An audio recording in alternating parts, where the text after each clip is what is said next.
So I just want to play y'all exactly what Weinstein said before what actually happened. And if you try to play semantics, then you can go ahead and just not even type anything, because I'm not even going to entertain you. Let's get with it. Defense in court about the time of the secret ex parte proceeding. On Monday, June 10th, all defense counsel were present in the Fulton County Courthouse at or around 8:30. Admitted interest into courtroom 1C, seated within 9 a.m. Exhibit A, Weinstein affidavit. Defense counsel waited between 11 a.m. and 11:30 a.m. Glanville took the bench and announced that Copeland was prepared to testify. Sensing something amiss, Attorney Brian Steele, on behalf of all defense counsel, specifically asked Glanville about the reasons for delay, providing Glanville an opportunity to reveal that an ex parte proceeding had occurred and the content of the proceeding. Failing to provide any substantive response, Glanville obstructed Steele's attempt to discover a reason for the delay. That afternoon, when Steele's understanding of the morning events was presented to the court by Steele, Glanville shifted focus away from the extraordinary allegations to the source of Steele's knowledge of the misconduct. See, that ain't even what happened, though. You see how they just lied? We all watched that. Weinstein just lied, bruh. And this is why I tell y'all, the lawyers have a brotherhood, and I believe the judges have a brotherhood. But I'm going to put more into this in my explanation after this. The people, geez Louise, oh my goodness. First off, there's this thing called public subscribers where I can see those who are subscribed. Make sure you subscribe today, because we are 22K away from that $1,000 giveaway. So we getting there fast. We'll probably get there by the 1st of August. So we'll be paying somebody rent, hopefully. Bruh, the attack that y'all put on me, I was kind of flattered a little bit. But let's actually watch what happens. Now in session, the Chief Honorable Judge Gerald Glanville will preside in court. Now come to order. All right, good morning, ladies and gentlemen. Good morning, Your Honor.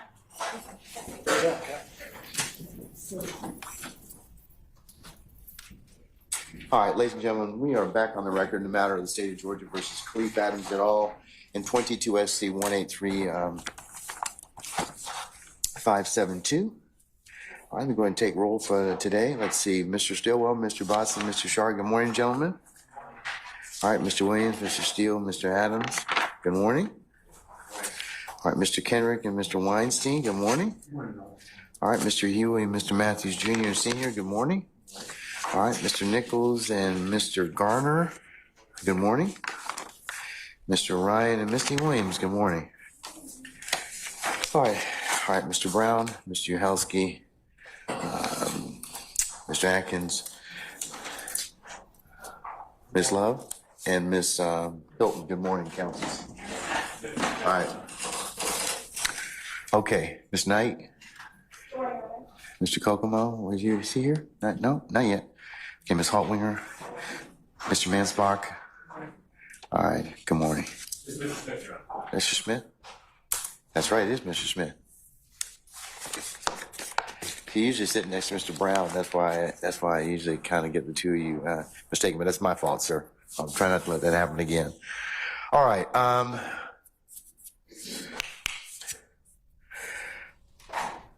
all the jurors present, sir? Yes, sir. Okay. All right. Anything I need to take up before we call for Mr. Copeland? All right. Mr. Steele, you don't have to if you don't want to. I mean, it's okay. I want to. All right, go ahead. I'm just, I don't know what is going on. Last we know, you said we're going to have a hearing with his lawyers. I'm sorry, I didn't quite hear you talking a little low. Said, I don't know what's going on. Last I learned, you said that there'll be a hearing this morning with his lawyer. It's been dark since. He's had, okay. Mr. Copeland's had the opportunity to speak with his lawyer, Miss Bumpus, and it is my understanding he's going to testify. That's the latest I can give you, okay? So we're going to bring Mr. Copeland out, and we'll see what happens, okay? Did the court send the immunity order? It should be filed. It should be part of Odyssey at this point in time. Because it would have been filed, I think, on Friday, so. I don't believe anyone. Ms. Love, did you file that already? We left the yellow envelope with the court for a signature. We were going to file it under seal. You mean the motion? It was the motion and the order. Okay, all right.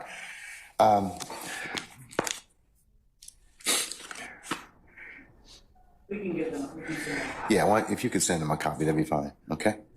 Yes. We're gonna need to send them a copy, so we'll send them a copy. All right. Can we bring out Mr. Copeland, please?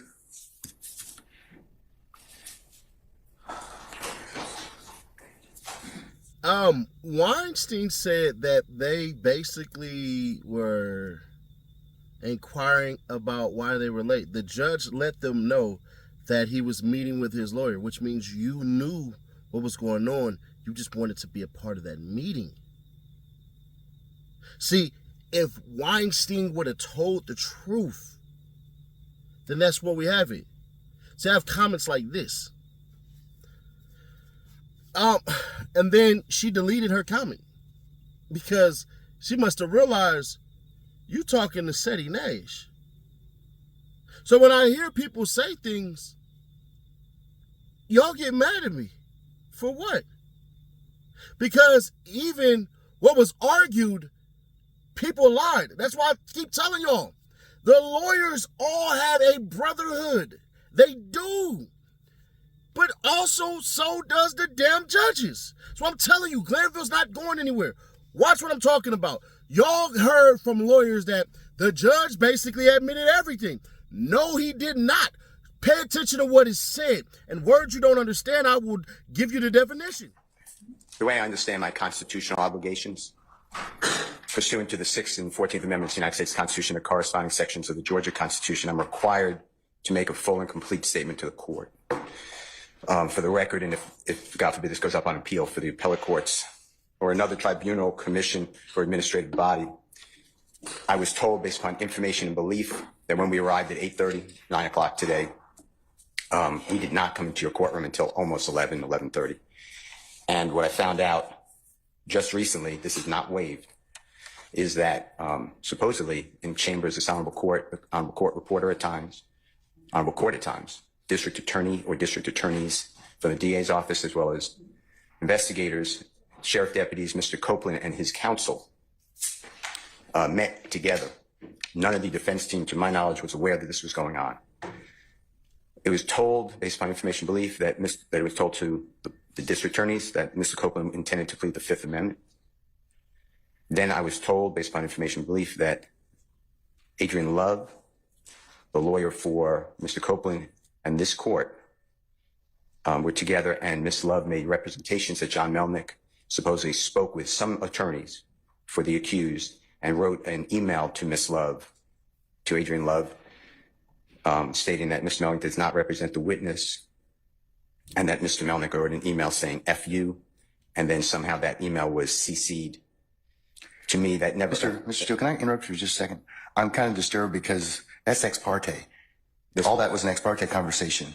How did you find out about any of that? Well, I'm disturbed too. And the reason I'm asking you a question. How did you find out about it? I'm going to ask you the question. Okay. Scuttle, if you look at SCUDDER versus state, which is 298 Georgia, 438, it's Division 2, 782 Southeast 2D 638, 2016. Our highest court says when a court meets, because Mr. Copeland comes in, meets with the court supposedly made statements, which I assume is somewhat accurate based upon what you just said.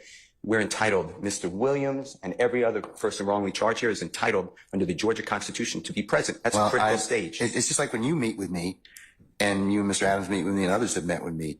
It's those are ex parte for a lot of different other reasons, but I will certainly note that for purposes of the record. Well, I'm going forward. What I was told was that Mr. Copeland said... And you haven't answered my question yet. I'm not going to answer that question. You're not? No, I will not answer that question. Why will you not answer that question? Because I want to make sure that what I say is accurate, and I'm not trying to... No. I'm asking you, how did you get this information? I'm not telling the court. What I'm saying is based on information. Okay, well, listen, if you don't tell me how you got this information, then you and I are going to have some problems. We can have... I have problems right now. Okay, I know. Look, I don't want to know about your problems, okay, at this point in time. All I'm asking you at this point in time is, how did you come upon this information?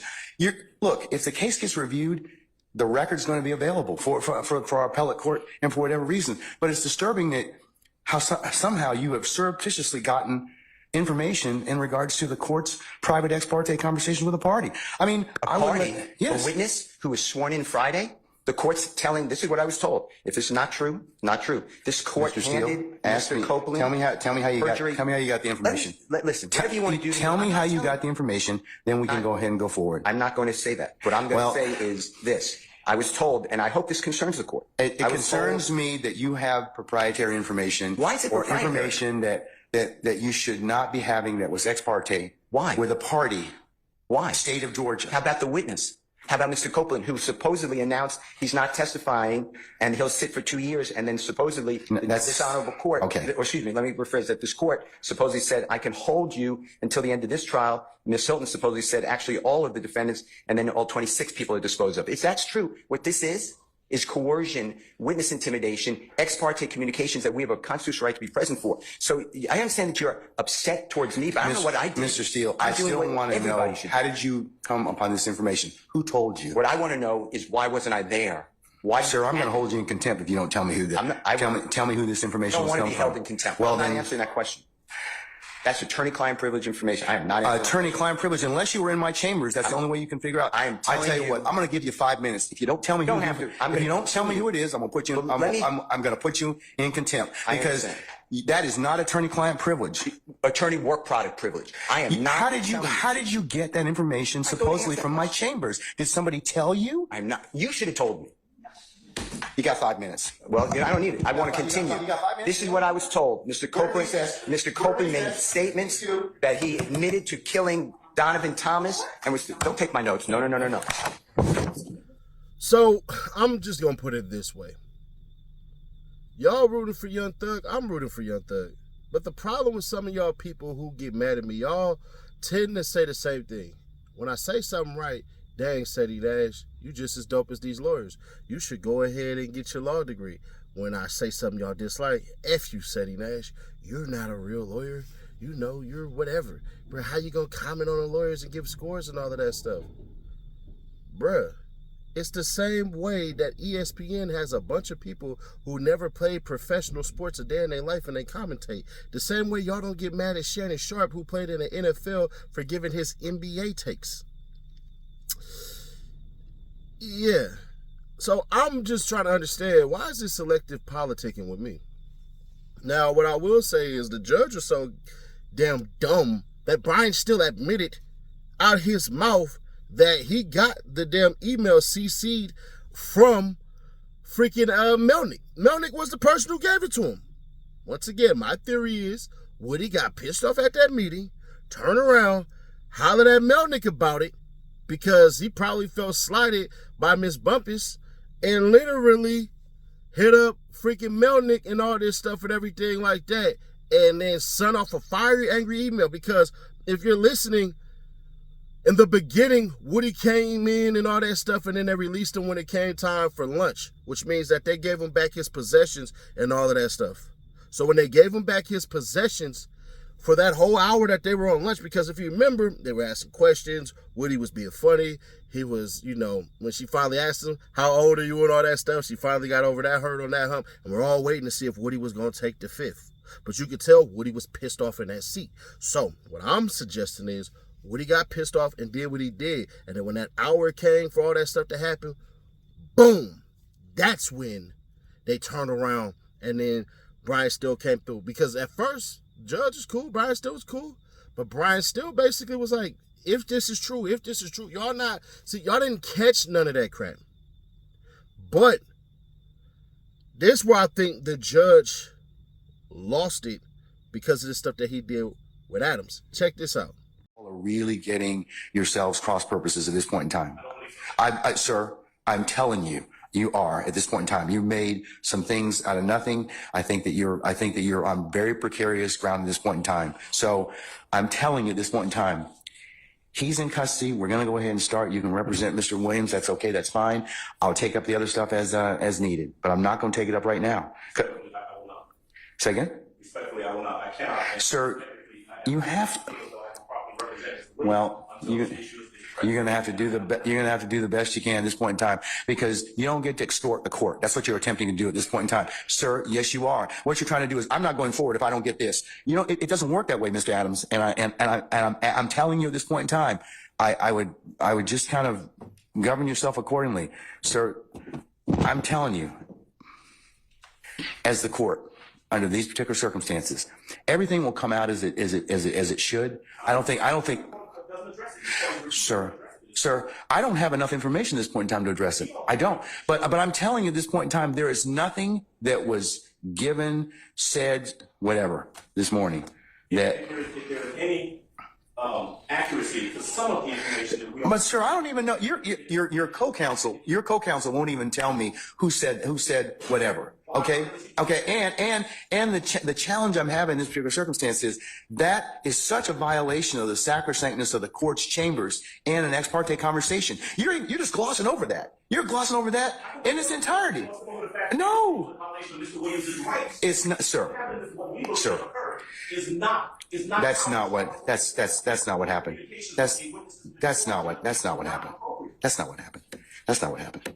I'm just telling you, that's not what happened. Judge, respectfully, we are not obligated to simply accept that there's been no violation. We believe that there has been, and the only. Okay, well then you made no, we're not doing that at this point in time. So you'll have a choice to make. All right, take Mr. Steele into custody, please.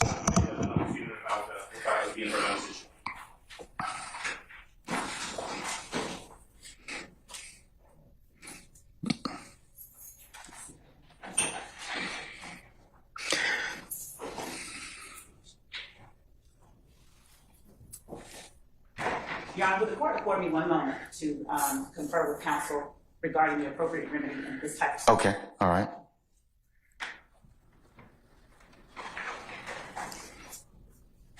May I say one thing, Your Honor? Yes, sir, you certainly may. Mr. Williams does not wish to go forward without me being here. You are removing me against his will, my will. You're taking away his right to counsel. And you're conducting material parts of this trial without me present, and I can't learn about it by watching online. So for that reason, additionally, I asked for a mistrial. And I assume you denied, but I'd like you to deny our motions for mistrial. You denied the other people. I've denied your motion, but I'll certainly take that under advisement, sir.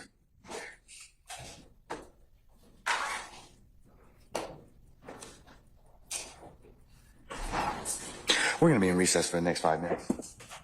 So basically, what I think is happening is something simple.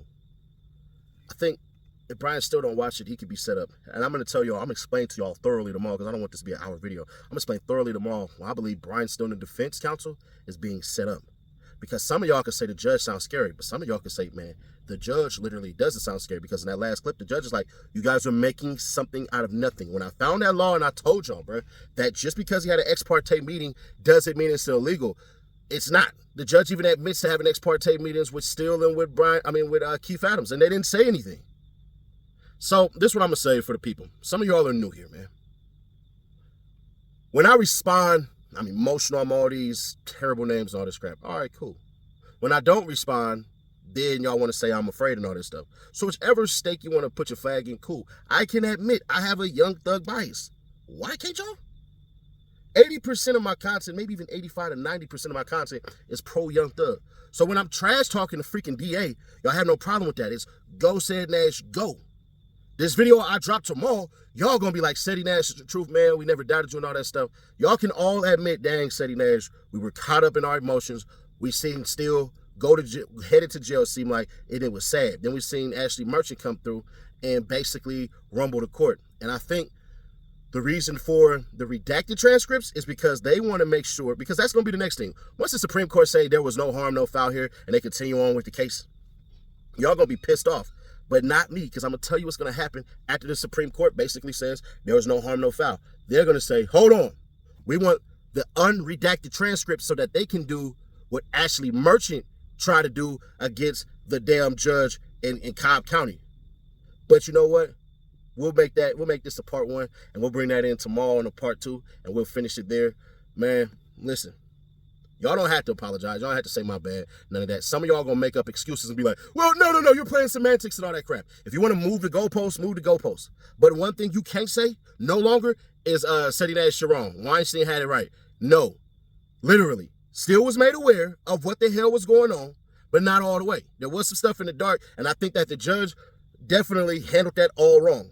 The judge should have let Steele start firing off his little allegations and all that crap and everything like that, and then just let him out-talk himself and win himself and everything, because Steele sat there and said, this honorable court didn't stop itself and just said, no, I take that back. This court. I'm like, Steele, bruh, this type of stuff you doing, this shit you doing, bruh, this would be kicking you in your ass. And y'all can call me wrong and all that stuff and everything like that, but one thing I'll let you do, you can voice your opinion, but you 100% gonna know exactly where I come from mine. I can tell y'all I have a young thug bias. Yeah, because I want to see him win. But also at the same time, I'm not about to sit up here and play stupid and play dumb and act like I didn't hear something or I did hear something that I'm not just one of those people. You can choose to be that person, but if y'all can sit back objectively and say, yeah, I get where you're coming from. You don't even got to admit I'm right. You can just say, well, he might have misremembered and all that crap. Whatever excuse y'all gonna make. But one thing you can't do is say I'm wrong. The Ashley Merchant video and why I believe Brian Steele and the whole entire defense is being set up is gonna drop tomorrow. And yeah, what we might do is we might do a live stream and then I'll drop that tomorrow night. But I'll catch you on the next one. Subscribe to that bell, stay notified. Bro, y'all don't have the bells on, so it is what it is. And a lot of y'all not subscribed. So when we get this money away, don't hit me up and begging me, oh, Seti Nash. Because after we start hitting those 10K subs after that, because they're going to just start coming in, we're going to just be giving $100 out. I might even increase it to 200. And all I'm going to do is exactly what I do. Go to public subscribers, and I'm going to hit up all those individuals and tell them you are automatically entered to win as long as you keep on commenting. Subscribe, turn on the bell, stay notified, and share to keep your people aware. I'll catch you in the next one.